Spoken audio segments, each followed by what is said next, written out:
television saying Iraq is buying huge amounts of gold and it's to offset the ending of the dollar exchange auctions. An expected rise in the dollar, temporary shock awaits the Iraqi market. This is talking about the end of the auctions. One thing that will solve all their worries is an upward reinstatement or revaluation close or higher than the US dollar. Prime Minister, Iraq is a historical center of Christianity in the Middle East. Quote, Iraq is a historical center for Christianity in the Middle East, and that Christians have contributed for centuries to supporting Iraq's civilization, culture and development, and were builders of this country in various stages, adding that Iraq's identity that transcends sects and religions is our real goal, and this is clear through the cohesion and participation in various occasions, especially Christmas and what it represents as a symbol of unity and brotherhood. The next step is for the auctions to stop and the Iraqi dinar currency to float freely internationally in a basket with other currencies. It will cause the value to go up. Iraq Stock Exchange first with the volume of trading between Arab markets. It only launched a year or so ago, but already it's the largest trading market in the Middle East. This one is huge. They are setting themselves up as a regional leader, a world leader, and what is going to be important. They need a currency that matches the region. That rate bar is high when you look at Kuwait and Bahrain and LL of the other currencies' values over there. Iraq has gotten rid of the burden of foreign debts for the first time, which had shackled it economically. What remains of its debts to international parties constitutes less than $9 billion that will be paid between now and the year 2028. Iraq's going to have a lot of money. If you're going to be a creditor, people are going to be coming to you for money and Iraq is going to have a lot of it. To be fair, I think a lot of us are going to have a few dollars too because of it. Al-Sudani, everyone is invited to create an Iraqi identity that transcends all sects and religions. Quote, Prime Minister Mohammed Shia al-Sudani said, everyone is called upon to create an Iraqi identity that transcends all sects and religions. The birth of Jesus Christ is an occasion to emphasize a diverse and unified Iraq, and we adhere to this diversity, which represents a source of strength for all Iraqis. This came during his participation in the Christmas Eve Mass, which was held at St. Joseph's Cathedral in the Karada district in central Baghdad. Question, is there a limit that they will let you exchange? Frank 26, that's a good question. It's possible that they'll let you only exchange so much per day, or they'll tell you you can exchange it all but you can only take out so much per day. You'll find all those rules and regulations once it happens with whatever bank you'll be working with. Dollar auction. What is the truth about stopping the central bank's platform for currency conversion? Quote, this platform will be stopped at the end of this year, according to what the bank officially announced. The Central Bank of Iraq must break the parallel market, black market, in selling dollars and get them in line with the official rate of the central bank. This is critical to the process and the next step. The step we all want to happen. Al-Alaq announces the start of an era of digital transformation in Iraqi banks. This is all part of their white papers, economic reforms. Al-Alaq saying how successful it is, and the final portion of those white papers or the monetary reform is total independence for Iraq and a stronger purchasing power of the Iraqi dinar.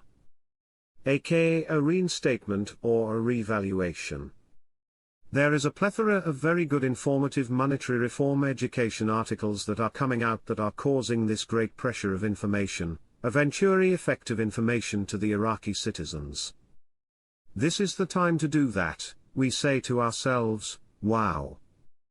They're telling the citizens they're going to add value to their currency by giving them purchasing power by lifting the 3 zeros from the exchange rate. Wow! Exclamation mark. This monetary reform education right now, it's so much of it. It's cornucopia that is filled. It's a piñata that got busted open and it's spilling everywhere, every day. Iraq suspends official work tomorrow, Wednesday. Quote, the Iraqi government decided to suspend official work tomorrow, Wednesday, on the occasion of Christmas, in Iraq, Christmas is an important religious and social occasion celebrated by Christian sects, where prayers are held in churches amidst a spiritual atmosphere, cities are decorated with trees and lights, and celebrations reflect the values of coexistence and peace among the various components of Iraqi society. I believe they're at their end of the road and we're watching amazing events come to a close. Let's watch and see what happens. It surely looks powerful, my friends. I really do believe it looks really powerful. I think people would be going, wow, this is real. Yeah, it is real. I'm excited, everybody. I hope everybody has a Merry Christmas and God bless. All banks, according to Mr. Sami, have stopped all cash transfers from today to January 7th as part of early inventory. We have declared a 2-day holiday on Christmas and then the next day. This is the first time that we've ever done anything like that on Christmas. Frank, soon you will have purchasing power for the first time in a long time. Firefly, this will also mark the end of using or handling cash as ever before. We're going digitally with a new rate. Iraq ranked 5th in the Arab world and 46th globally out of 196 countries listed in the table among the largest economies in the world in terms of gross domestic product for the year 2024.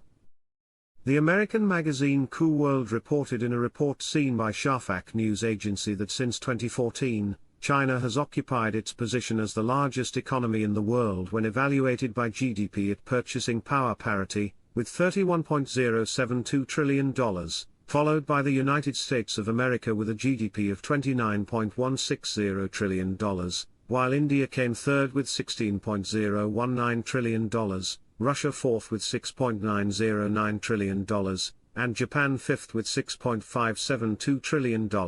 While Tuvalu came at the bottom of the list with $66 million, preceded by Nauru with $141 million. In the Arab world, Egypt came first with the largest GDP, which is equivalent to purchasing power parity, at $2.232 trillion, followed by Saudi Arabia in second place with $2.112 trillion, followed by the United Arab Emirates in third place with $849 billion, Algeria with $826 billion, and Iraq in fifth place with $655 billion, according to the American magazine's report.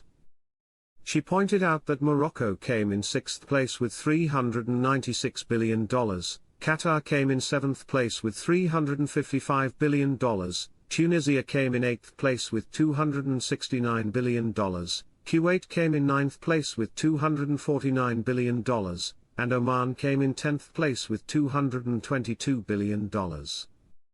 Prime Minister Mohammed Shia al-Sudani said on Wednesday that Iraq was able to overcome the recent challenges witnessed by the region, which almost swept the entire world.